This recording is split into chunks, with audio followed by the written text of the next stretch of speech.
doute l'équipe la plus importante du marché, hein, parce qu'on va peut-être avoisiner les 40 personnes. Et puis la plus unie, j'espère. Hein. L'union sera notre force.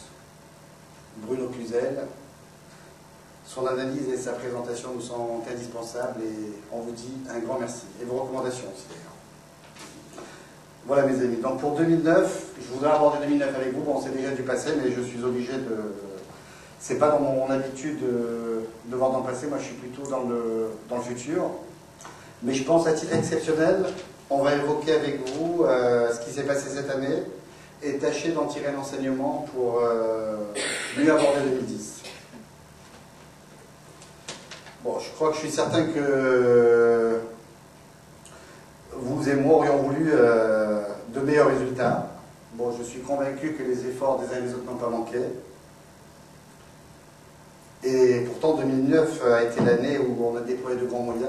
Là, on le voit déjà avec cette présentation qui vous a été faite ce matin, qui a pris source déjà depuis 2009. Renforcement de notre personnel, de personnes hautement qualifiées, pluie de nouveaux produits, etc. Pourtant, 2009 a été l'année, on va dire la première année où nous subissions un recul. Pourquoi ?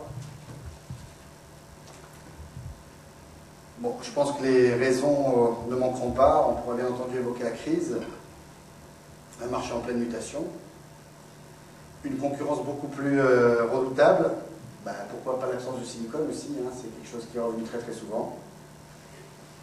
Les raisons ne manqueront pas, ça j'en suis certain. Mais la vraie raison, est-ce qu'on la connaît? Peut-être qu'elle est ailleurs. Mes amis, moi j'ai envie de vous dire qu'on manque tous de clairvoyance. On a cette chance d'être présent dans un marché très porteur. Le terrain est vaste et fertile et pourtant, on se suffit de ce qu'on fait et de ce qu'on a. Cette locomotive que symbolise notre habit ne tourne pas à plein régime. Et le pire, c'est qu'on semble ignorer, voire qu'on s'en satisfait. Pendant ce temps, on le remarque de plus en plus, surtout cette année, nos adversaires avancent. On voit d'autres concurrents arriver sur le marché. Hein, j'ai vu dans vos comptes rendus hebdomadaires que Marc et Novi revenaient très très souvent. Forcément, on commence à s'inquiéter. Les résultats ne sont pas au rendez-vous. Le doute prend place, on s'interroge, on touche plus de primes, et pas de prime.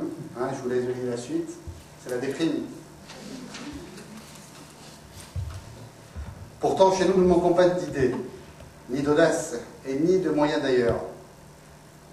Alors, quel est notre handicap?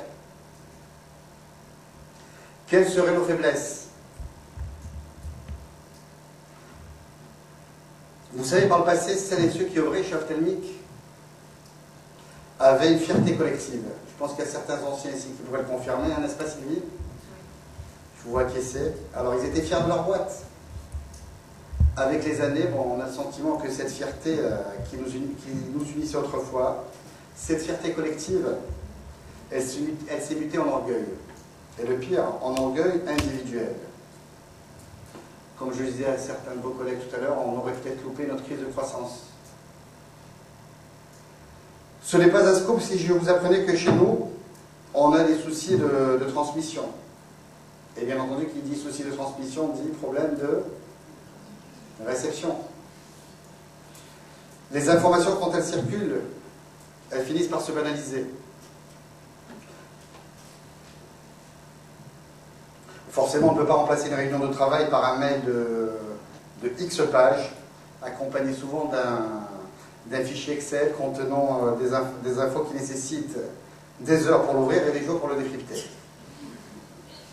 Bon, moi je pense que je n'aurais pas de honte à vous dire que nos circuits de communication sont en panne. Bon, des gens ne se parlent plus, on s'écrit. Souvent les infos sont déformées. On se renferme sur nous-mêmes. On s'enferme tout court. J'ai vu qu'il y avait des avenues, des allées chez Ophtalmique où on travaillait les bureaux fermés. J'ai jamais compris pourquoi. On est très sensible aux rumeurs. On les aide même à se propager, à miner le moral de nos troupes. Bon, la concertation, moi je la trouve nulle.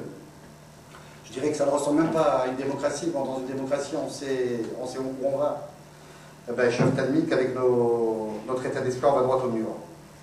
Donc la conséquence, on la connaît, c'est qu'il y a un manque de confiance. Pas de confiance, pas de performance. On tourne en rond, on est en plein cercle vicieux. Alors comment est-ce qu'on va s'en sortir? Qu'est-ce qu'on fait? On baisse les bras? Non. Je pense que tout le monde est convaincu qu'on aurait presque tout pour réussir. Mais il nous manque l'essentiel. L'essentiel, c'est quoi? C'est se parler, se comprendre et se faire confiance. Sans décodeur, sans protocole, juste avec son cœur.